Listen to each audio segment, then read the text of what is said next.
Husband divorced his grieving wife after her mother's funeral. Unaware she inherited a $30 million estate, he divorced her while her black dress still smelled of rain and funeral flowers. While the dirt on her mother's grave was still fresh, Ethan Williams stood before Nora with divorce papers in hand. Cold, unblinking, heartless. "Sign it, Nora," he said flatly. "I can't keep living in this darkness. You've turned this house into a tomb." His words sliced through her like the wind that had howled at the cemetery. Just behind him, Lydia Cole, her supposed friend, stood with folded arms, feigning pity but hiding a satisfied smirk. She had been helping Ethan cope, visiting every day since the funeral, and now she didn't bother to look away as he slid the pen across the table. Nora's fingers trembled.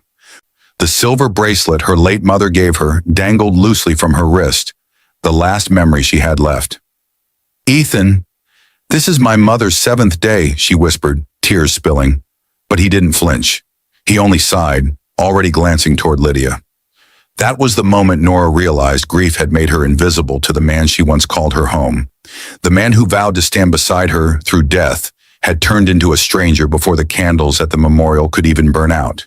He thought her brokenness made her worthless. He thought walking away meant freedom. But what he didn't know was that the same woman he cast aside in sorrow was the sole heir to a $30 million estate.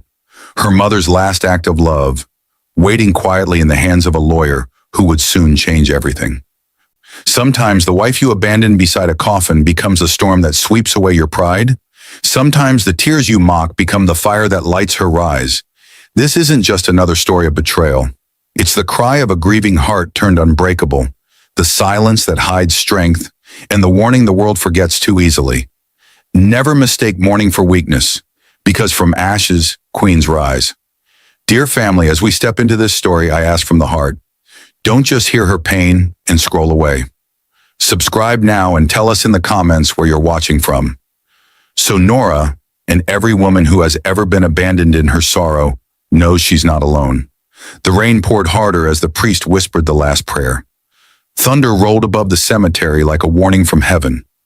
Nora Williams stood beside the coffin, her black veil clinging to her face, her fingers gripping a single white lily. The casket holding her mother sank slowly into the ground, taking with it the last piece of her heart. "Rest now, Mom," she whispered, voice trembling. But Ethan, her husband, shifted impatiently beside her. His eyes darted toward his watch, his shoulders tense under his black coat. "We've been here for hours," he muttered. "It's just a funeral, Nora. You need to move on." The words struck her like a slap. She turned to him in disbelief. "Just a funeral?" she echoed, her voice breaking. "It's my mother's burial, Ethan. My only family." Behind them, a woman in a dark gray dress stepped closer. Lydia Cole, Nora's childhood friend. Her makeup was perfect, even in the rain. She reached for Ethan's arm, pretending to steady him. "She's just hurting, Ethan," Lydia said softly, eyes flicking toward Nora with quiet pity. "Grief makes people say things." Nora's breath caught. Lydia, her friend, had been spending too much time around Ethan lately. Always helping, always whispering comfort that sounded too close. From across the grave, Charles Williams, Ethan's father, shook his head with cold disapproval. "Your wife has become a shadow, son," he said under his breath. "You can't let her drown you too." But Nora heard him. The words sank deeper than the coffin itself. A shadow, a burden. That was what she had become in their eyes. She fell to her knees beside the grave, clutching her mother's silver bracelet so tightly it cut into her palm. Her sobs mixed with the rain. Around her, umbrellas shifted, guests looked away, and even the priest hesitated before walking off. Ethan sighed loudly. "Let's go," he said. "Standing here won't bring her back." Nora lifted her tear-streaked face. "You can leave if you want, Ethan," she said quietly, "but I'll stay with her a little longer." He turned away without another word, and when he did, Lydia followed, her heels sinking slightly into the wet ground as she tucked her hand around his arm. Nora's world blurred. The man who promised to love her through sorrow was walking away before the grave was even covered. Her mother's voice echoed faintly in her mind. "When people show you who they are, believe them." She stood there long after the others had gone, rain dripping from her veil, her body trembling from grief and disbelief. The earth was still open, and so was her wound. As the last car left the cemetery, lightning cracked the sky, and for a split second, Nora thought she saw Lydia looking back through the car window, smiling, and deep in her heart, something shifted. The warmth of love began to die, replaced by a silence that would soon become strength. The slamming of the mansion door echoed through the hall like thunder. Nora flinched. The sound reminded her of the coffin lid closing. She stood in the doorway, still in her black dress, raindrops dripping from her hair onto the marble floor. Ethan's voice thundered from the living room. "For God's sake, Nora, take that dress off. You look like death itself walking around my house." She turned slowly, her face pale. "It's been 3 days since the funeral, Ethan," she said softly. "I'm still grieving." He scoffed, tossing his car keys onto the table. "Grieving doesn't mean drowning everyone in sorrow. My father's right. You need to stop living in the past." Charles Williams, tall and silver-haired, sat in the corner sipping his drink like a judge waiting for a verdict. His cold eyes met hers. "Your mother was a good woman," he said flatly. "But Ethan needs stability. You can't keep him chained to your tears." Nora swallowed hard. "Stability?" she whispered. "You mean pretending nothing happened?" Ethan rolled his eyes. "Lydia came by today," he said. "She asked how you're doing. Maybe you should talk to her instead of crying into your pillow." The name cut deeper than he realized. Lydia, her friend, the woman who had stood beside her at the grave, pretending to care. Nora's chest tightened. "She's been here again?" Nora asked quietly. Ethan shrugged. "She's been supportive, unlike you. She understands what it means to move on." For a moment, silence filled the room, thick and heavy. The fireplace hissed softly. Nora stared at her husband, wondering how grief could make him a stranger so quickly. She spoke carefully. "You're calling my mourning weakness, but you didn't even shed a tear at the funeral." Ethan slammed his glass on the table. "Because someone has to stay strong. Not everyone enjoys being pitied." Her eyes shimmered. "Strong doesn't mean cold, Ethan." Charles rose, setting down his glass. "Enough," he snapped. "You two are embarrassing this family. Son, have Lydia accompany you to the gala tomorrow. She's respectable, elegant, not like this chaos." Nora's breath caught. The gala. So soon, so easily. Ethan didn't argue. He simply nodded. "Maybe that's what I'll do." That night, Nora sat alone on the edge of their bed, clutching her mother's silver bracelet. The house was silent except for the faint hum of rain outside. She thought about the vows he once whispered. For better, for worse. But she realized he meant only the better. Her reflection in the mirror looked unfamiliar.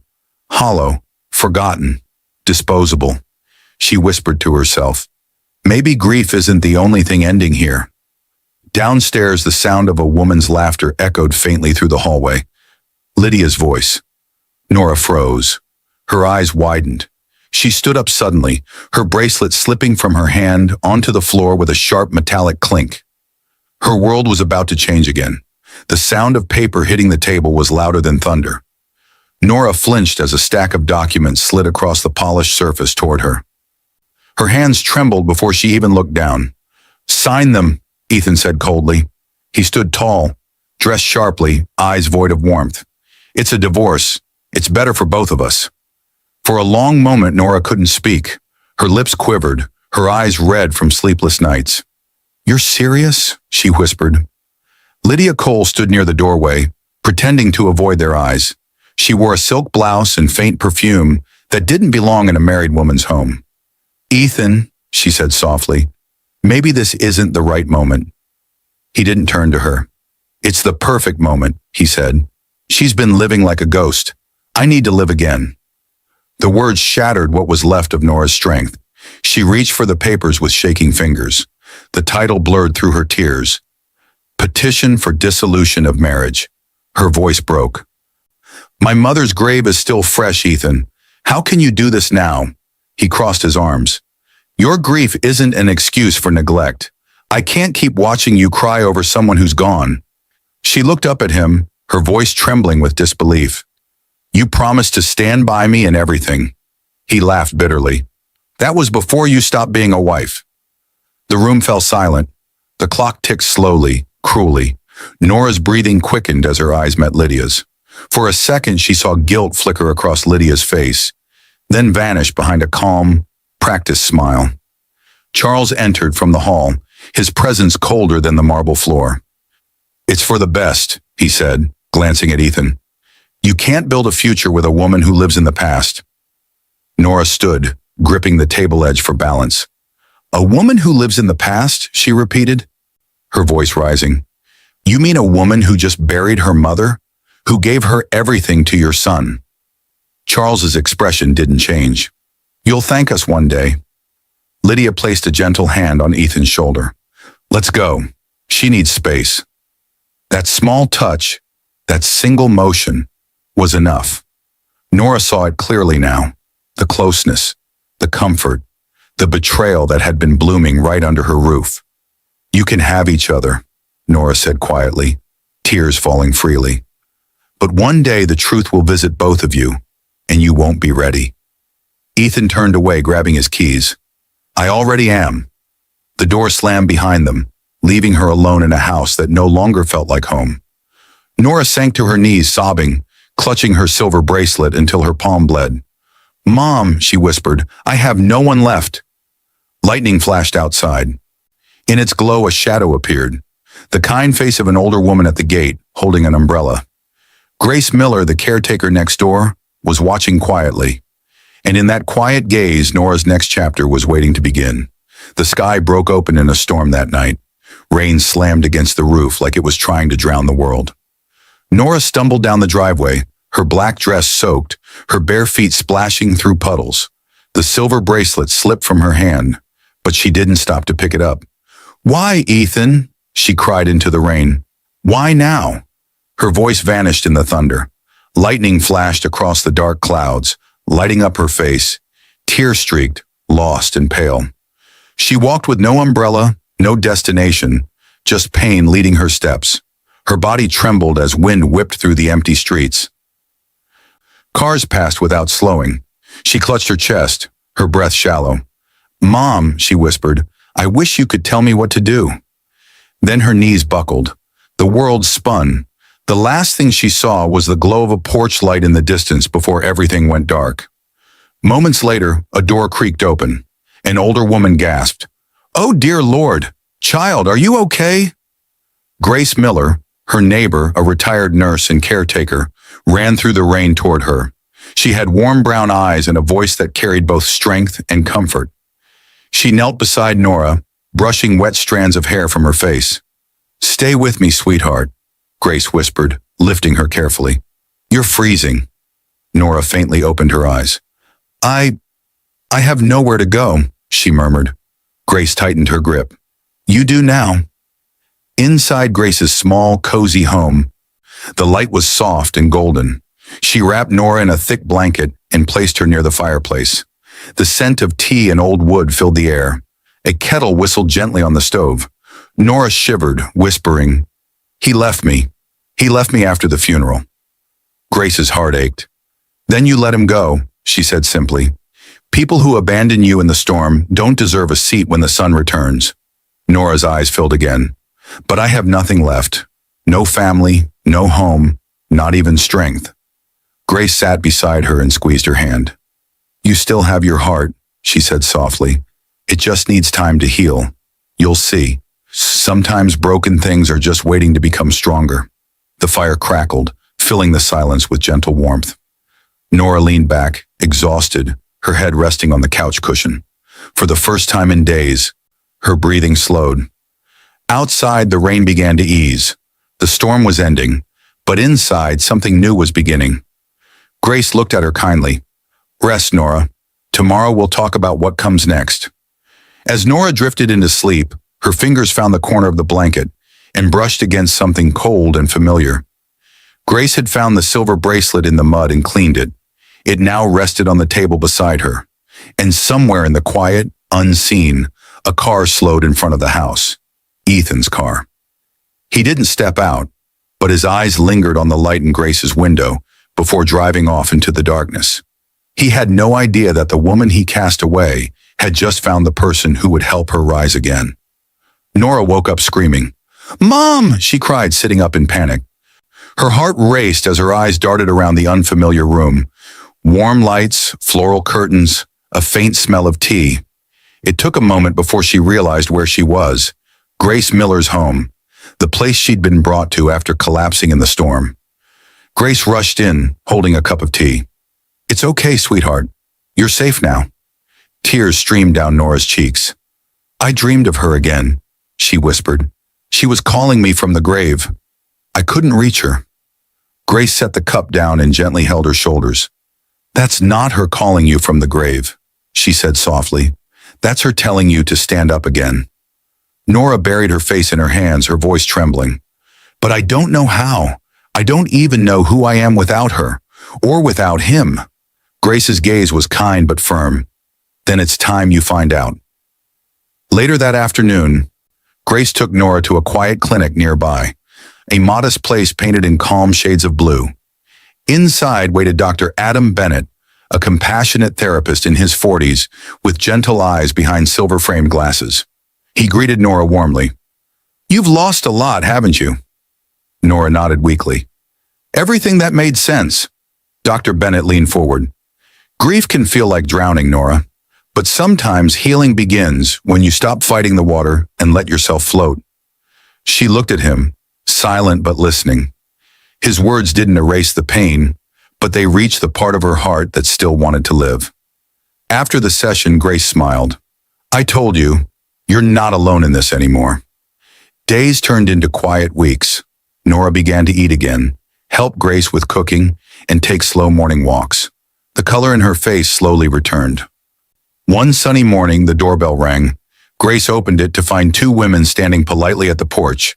Sonia Rivera, a confident lawyer in her 30s with sharp eyes and a briefcase, and Tara Quinn, a young intern with a notebook clutched nervously in her hands. "Mrs. Nora Williams?" Sonia asked kindly. "We represent the estate of your late mother, Mrs. Evelyn Holt." Nora froze. "My mother's estate?" Sonia nodded. "She left instructions for us to reach you only after her funeral. We've been looking for you." Grace stepped aside as they entered, sensing something important was unfolding. Nora's fingers tightened around her teacup. "What? What instructions?" Sonia smiled gently but didn't answer. "You'll want to see this in person. Your mother's last letter is sealed at our office, to be opened by you alone." The words hit like lightning.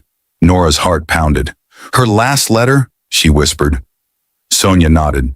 "Yes, and it comes with significant documents." Grace and Tara exchanged glances. Something big was coming. Nora looked out the window, where rain clouds began to gather again over the quiet street. She didn't know it yet, but her mother's voice was about to speak once more, through ink, through will, and through a secret worth $30 million. The office was silent except for the ticking of a small clock on the wall. Nora sat across from Sonia Rivera, her hands clasped tightly on her lap. The sealed envelope lay on the table between them. Thick, aged, stamped with red wax. The handwriting on the front made Nora's breath catch. It was her mother's. "Evelyn Holt." Her heart pounded. "That's her handwriting," Nora whispered. "She used to write my birthday notes that way." Sonia nodded respectfully. "Your mother prepared this with great care. She wanted it delivered only when you were ready to start over." Tara Quinn, the young intern, stood nearby holding a folder filled with legal documents. Her wide eyes flickered between them nervously, aware this was no ordinary will. Nora's fingers trembled as Sonia slid the envelope toward her. "Are you sure?" Sonia asked gently. Nora nodded, tears filling her eyes. "I've been afraid of losing her voice forever. Maybe this is her way of speaking to me one last time." With a deep breath, Nora broke the seal. Inside was a folded letter written in her mother's elegant hand.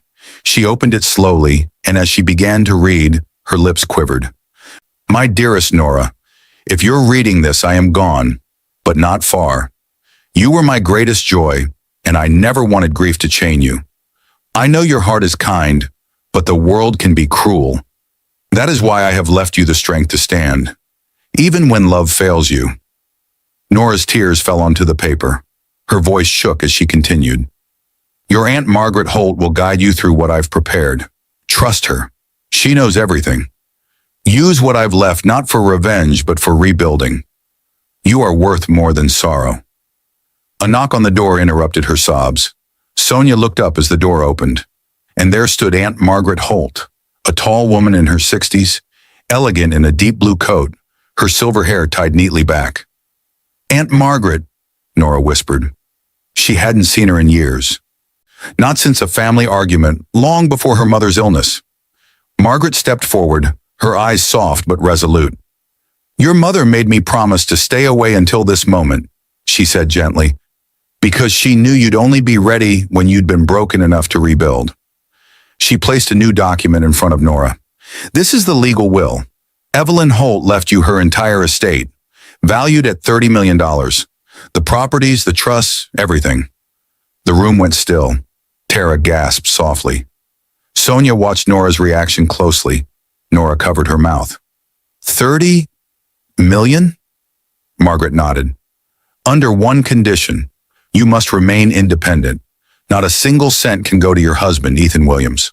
Nora's heart stopped. Her fingers tightened on the edge of the table. "She knew," she whispered. "She knew what he was." Margaret nodded again. "Mothers always do." Lightning flashed outside the office window as rain began to fall, just like the night Nora was cast out. But this time, she wasn't trembling. She was awakening. Her mother hadn't just left her money, she had left her purpose. And as Sonia began preparing the next documents, Nora looked out into the storm with steady eyes. "Ethan can never know," Sonia said quietly. "Not yet." Nora's voice was calm. "He won't." But somewhere across town, in a candle-lit restaurant, Lydia Cole was smiling, whispering something into Ethan's ear about an old rumor of Evelyn Holt's hidden fortune. The conference room lights glowed bright and cold. Papers rustled. Laptops hummed softly. Nora sat between Sonia Rivera and Aunt Margaret, her hands clasped tightly. The weight of $30 million felt heavier than any grief she had ever known. "We must move fast," Sonia said firmly. "Ethan Williams cannot know about this inheritance. Not even a whisper." Nora looked up, her voice quiet but certain. "He'll come if he senses money. He always does." Margaret nodded solemnly.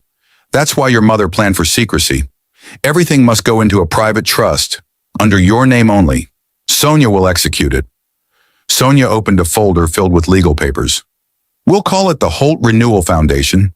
It will appear as a charitable fund. Nothing Ethan could trace to your name. He'd never suspect a grieving widow to own one." Tara, sitting beside her, scribbled notes nervously. "And I'll make sure the property titles transfer quietly. No publicity, no leaks." The atmosphere pulsed with intensity. Every word felt like a secret carved into stone. Nora's heart raced as she signed each document. Each signature was a quiet declaration that she would never be powerless again. Then Sonia paused. "There's one more thing," she said, her eyes meeting Nora's. "You'll need to change banks immediately. Ethan still has access to your old joint account." Nora's jaw clenched. "He took my heart. I won't let him take my future." Margaret smiled faintly. "That's my girl." When the last page was signed, the mood shifted. Nora leaned back, breathing deeply. For the first time since her mother's funeral, she didn't feel like a victim. She felt like a survivor learning how to rebuild.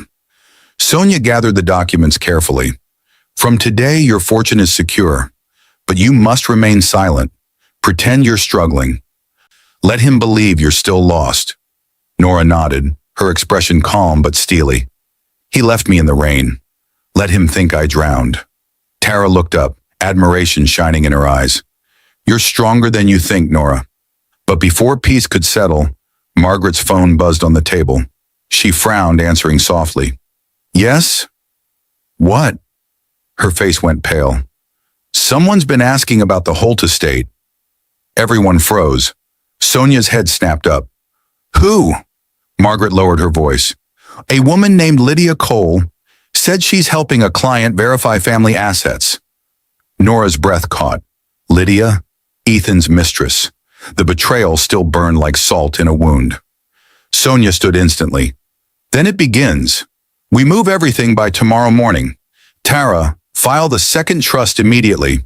Nora, go nowhere public for now." Nora's voice was calm but laced with fire. Let them look. They'll find nothing but the ashes they left behind. As they hurried out, thunder rolled outside again. Rain streaked across the glass walls, echoing the storm she once cried under. But now the storm belonged to her. She turned to Sonia. They think I'm still broken. Let's keep it that way. Outside the same night, Lydia sat across from Ethan in a candlelit restaurant, whispering, I think her mother left something huge behind. Ethan's fork froze midair. How huge? Lydia smiled thinly. Enough to make her worth chasing again. The garden shovel slipped from Nora's trembling hands and hit the soil with a dull thud.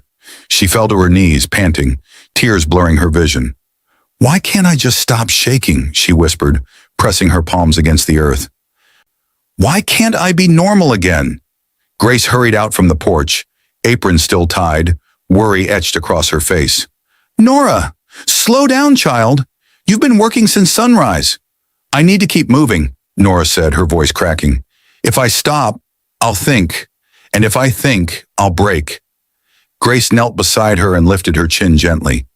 Breaking isn't the same as ending, sweetheart. Sometimes it's how strength begins. Nora's shoulders trembled as she buried her face into Grace's arms. I don't know how to live without her. Without him.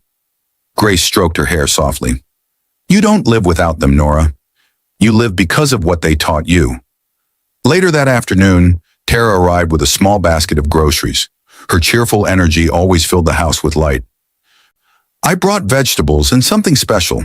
She handed Nora a small notebook. Dr. Bennett said journaling helps you find your center again. Nora smiled faintly. He never gives up, does he? He believes in you, Tara said. We all do. Nora opened the notebook. On the first page, Tara had written a single line. You are not what they left behind. You are what you choose to become. Something shifted in Nora's chest, a quiet spark. For the first time in weeks, she felt something other than pain. The next day, Nora began to follow a quiet routine. Morning walks, cooking lessons with Grace, weekly therapy with Dr. Bennett. Each day was a small battle, but each victory mattered. One afternoon, as she volunteered at a local community kitchen, a little girl handed her a handmade thank you card. The crayon drawing showed a smiling woman under the sun. That's you, the child said. You helped my mom when she was sad. Nora smiled through tears. She finally understood. She didn't need revenge to heal. She needed purpose. That evening, as the sun dipped low and painted the world gold, she sat by the window writing her first journal entry. Today I smiled again. Not because the pain is gone, but because I know I can live through it. Grace peeked in. You're glowing again, Nora. Your mother would be proud. Nora looked at the silver bracelet resting on her wrist. She's here, she said softly. Every time I breathe, she's here. But just as peace began to settle, Tara rushed in holding her phone. Nora, you need to see this. On the screen was a headline. Businessman Ethan Williams and socialite Lydia Cole debut at luxury gala.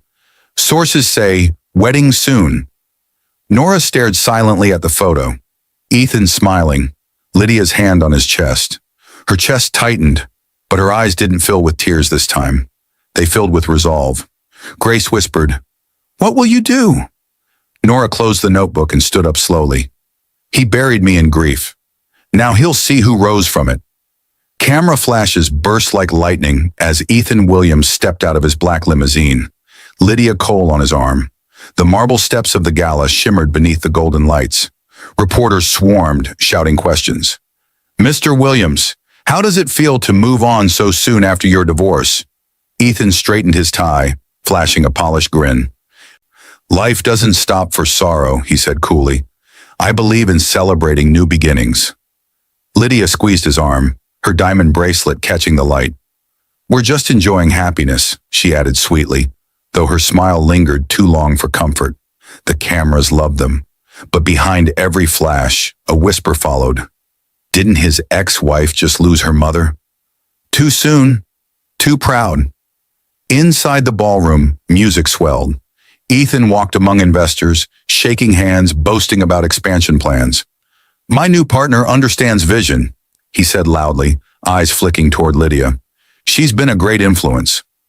Lydia giggled softly, though her gaze kept drifting toward the other businessmen, especially Victor Cross, the quiet, silver-haired investor standing near the bar. He was the kind of man who didn't speak often, but when he did, rooms fell silent. Victor watched Ethan closely, his expression unreadable. "You speak of vision," he said calmly when Ethan approached, "but sometimes pride blinds us before failure." Ethan frowned, pretending to laugh. "Failure? That's not a word in my dictionary." Victor raised his glass slightly. "Then buy a new one." He walked away, leaving Ethan's smile frozen for a moment. Lydia leaned closer, whispering, "Don't let him get to you. He's just jealous." But Ethan's jaw tightened. "No one warns me about business, especially not him." Later that night, as champagne flowed and cameras flashed, Lydia basked in attention. She loved the way people looked at her, the envy, the admiration. She whispered to Ethan, "Do you think your ex-wife is watching this?" Ethan smirked. "If she is, I hope she finally sees what she lost." What he didn't know was that miles away, in Grace Miller's living room, Nora was watching, not out of pain, but clarity. The same reporters who glorified Ethan had exposed something else, the cracks in his business empire. Dr. Bennett's voice echoed in her memory from therapy. The ones who mock others' grief often end up begging mercy from it. At the gala, Victor approached Lydia as Ethan was distracted by reporters. "You enjoy luxury," he said with a faint smile. "Perhaps we can talk about a partnership, one that might make you richer than him." Lydia's eyes flickered. "What kind of partnership?" Victor's smile deepened. "The kind that ends arrogance." As the orchestra swelled and applause filled the hall, Ethan raised a toast. "To new love, new success, and a life without weakness." The crowd clapped, but Victor's gaze stayed fixed, cold, calculating. He saw what others didn't.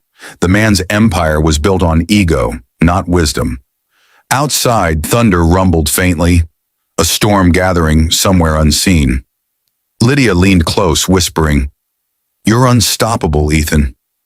But his reflection in the mirror behind her told another story, one of a man too proud to see the fall, waiting in his own shadow. The hotel suite door slammed behind Lydia Cole as she tossed her purse onto the couch. Her heels clicked angrily across the marble floor.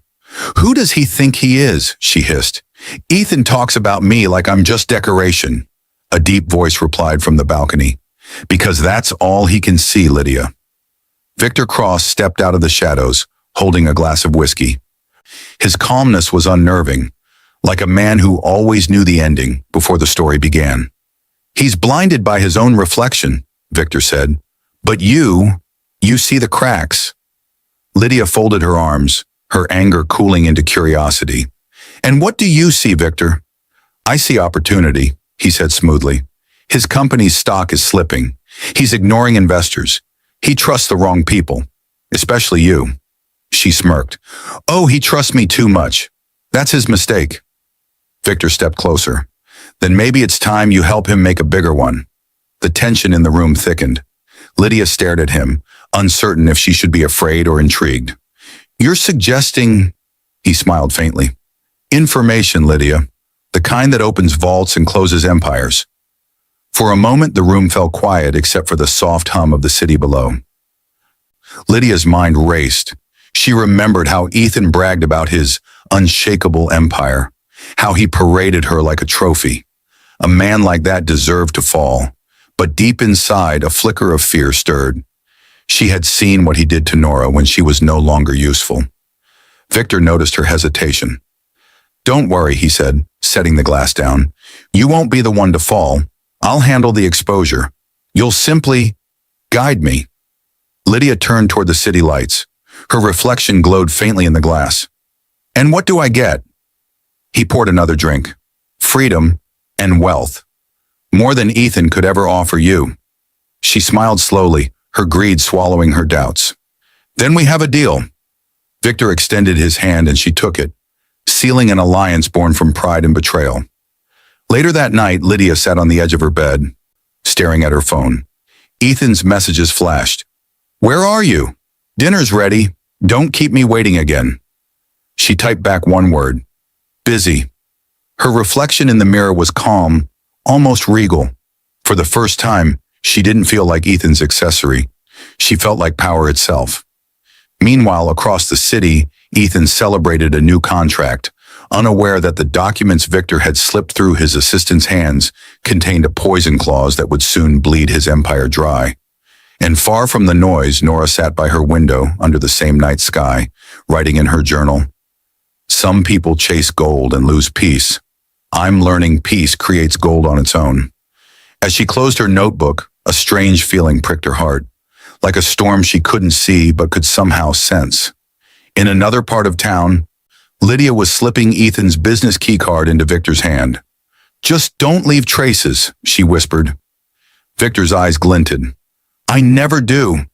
The knock on the door came like thunder. 3 hard, impatient raps that shattered the quiet of Grace Miller's home. Grace looked up from her knitting, startled. Who could that be at this hour? Before Nora could answer, the door burst open. Ethan Williams stepped inside, rain dripping from his coat, eyes wild with something between guilt and desperation. "Nora," he said breathlessly, "we need to talk." The room went cold. Nora froze where she stood, a teacup trembling in her hand. Tara, who had been helping with the evening dishes, moved instinctively between them. Grace's voice was sharp. "You don't barge into people's homes, Mr. Williams. This is not your house." Ethan ignored her. His gaze locked on Nora. "Please, just 5 minutes," he said, forcing a shaky smile. "You look different. Better." Nora set down her cup carefully. "What do you want, Ethan?" He laughed softly, pretending charm. "You know me better than that." He glanced around the cozy living room, the floral curtains, the calm air, the peace he once took for granted. "I was nearby, thought I'd check on you. It's been months." Grace folded her arms. "And now your conscience decided to wake up?" Ethan shot her a look, then turned back to Nora. "I made mistakes," he said. "I shouldn't have left the way I did. I was under pressure. My father, the company, everything." Nora's eyes stayed calm, unreadable. "And Lydia," he hesitated. "That's over." Tara stepped forward, chin high. "You mean until the next investor party?" He ignored her, forcing a smile again. "I've been struggling, Nora. The company's taken a few hits, but I can fix it. We can fix it. Maybe you could help me get back on my feet." Grace's chair creaked as she leaned forward. "Help you?" He nodded quickly. "You still have contacts. People respect you. If we could get a small loan..." Nora's quiet voice cut through the room like glass. "A loan? Ethan, you came here not for forgiveness, but for money." The mask slipped. His voice hardened. "Don't twist my words. I thought maybe you'd remember the good years, before you turned cold." Tara stepped closer. "Before you divorced her after a funeral, you mean?" Ethan's jaw clenched. "You don't know what it's like to lose everything." Nora stood, her expression steady. "Yes, I do, but I didn't destroy people on my way down." He looked at her for a long moment, realizing the woman before him was no longer the fragile wife he once broke. She was calm, dignified, untouchable. "Ethan," she said softly, "you taught me one lesson. Sometimes losing everything is the only way to find yourself.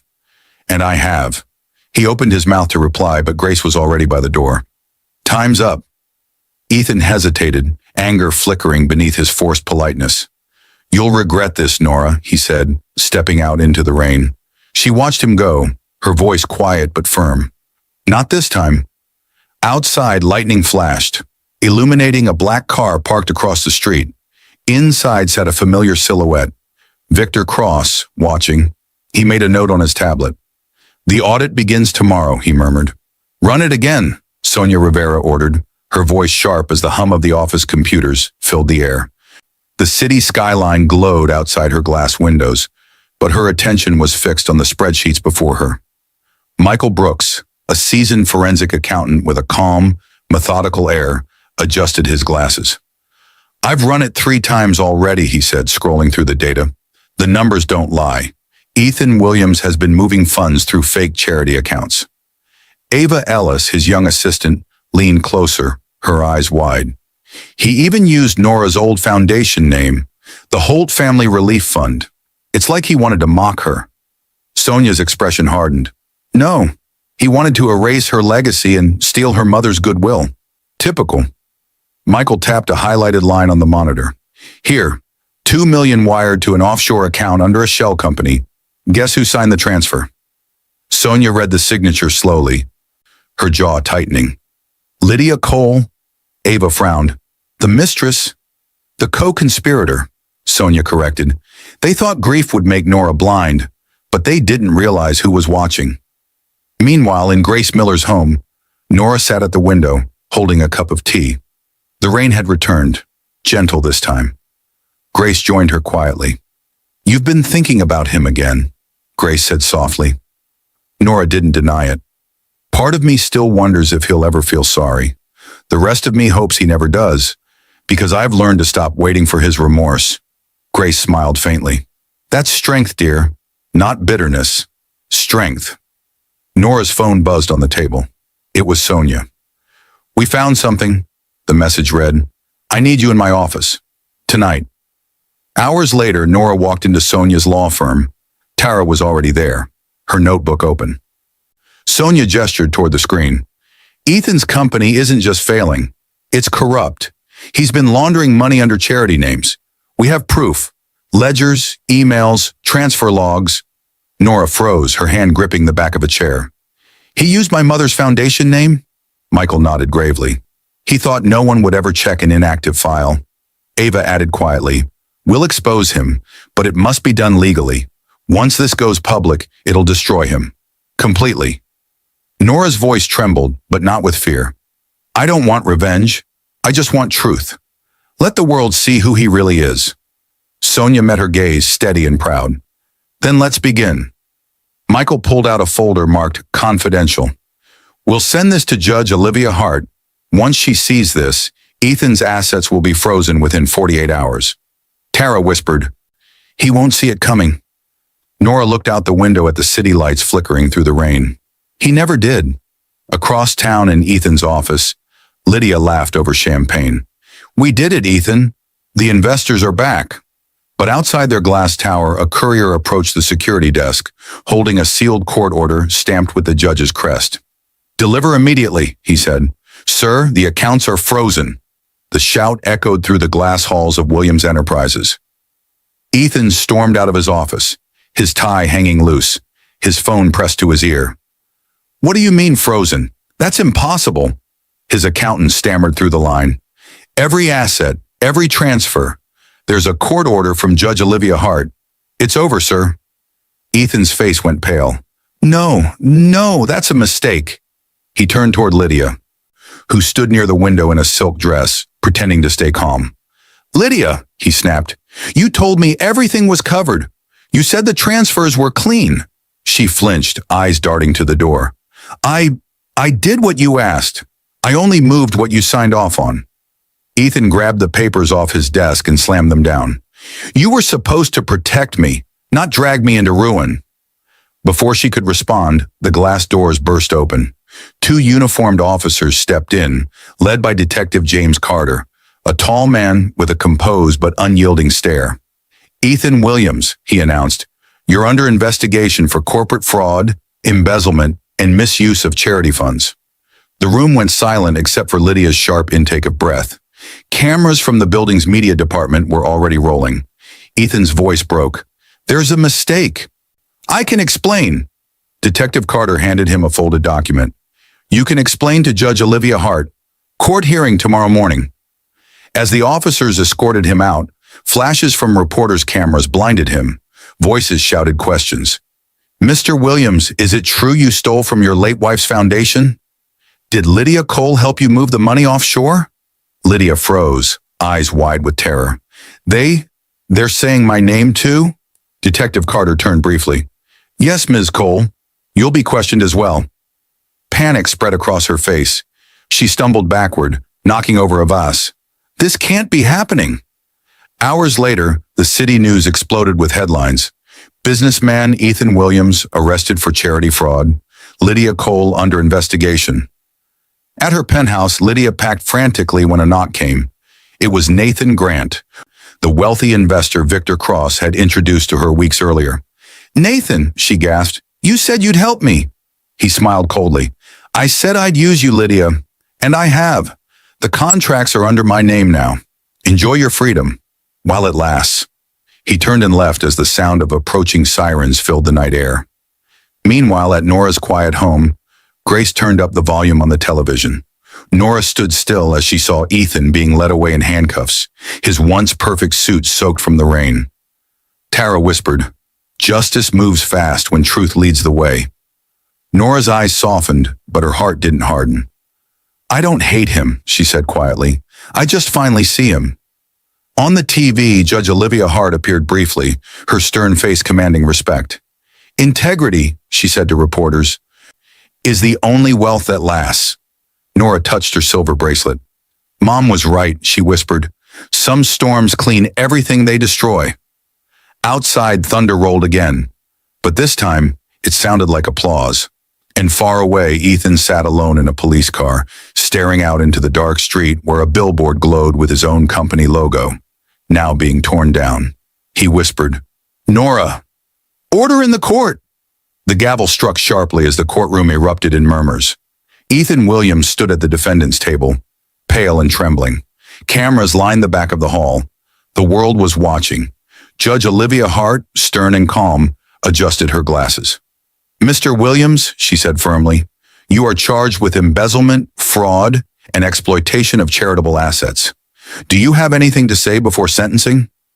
Ethan's voice cracked. "Your Honor, I didn't mean to hurt anyone. I lost control. My wife," he hesitated, "my ex-wife, she left me, and I fell apart." From the audience, Nora sat quietly beside Sonia Rivera and Tara Quinn, her silver bracelet glinting under the courtroom lights. She didn't move, didn't blink. Ethan turned toward her, his voice desperate. "Nora, please, tell them I'm not a monster. You know me better than anyone."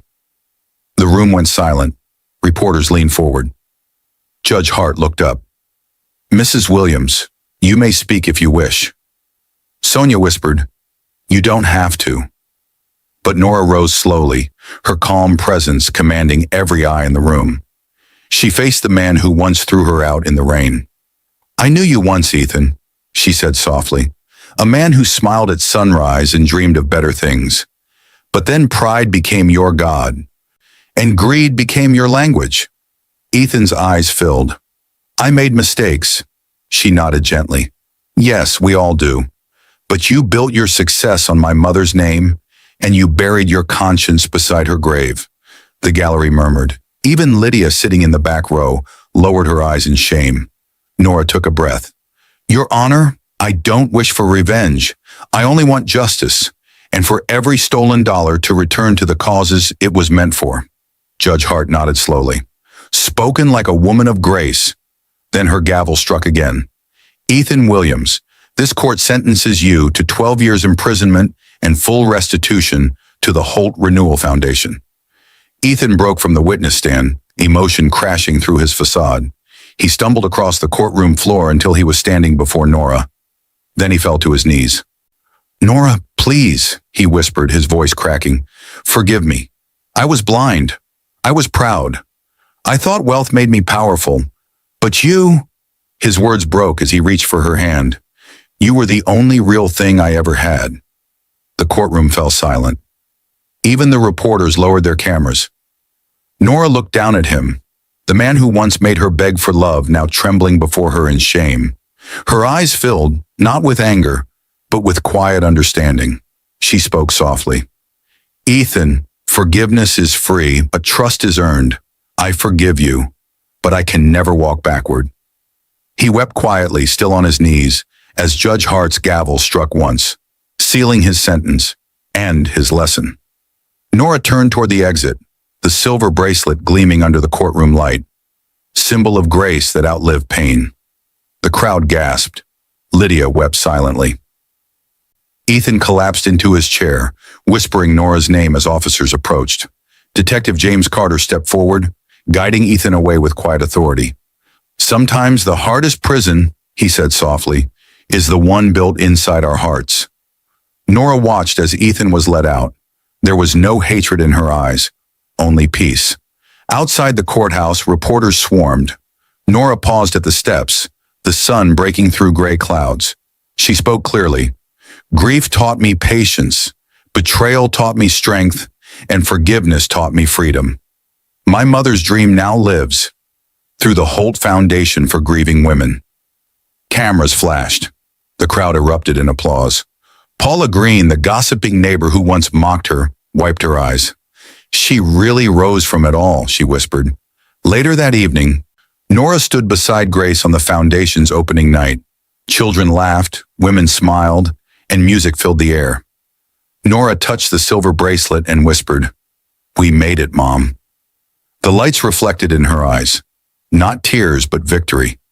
And far away in a dim prison cell, Ethan stared through the bars, whispering to no one. She really did.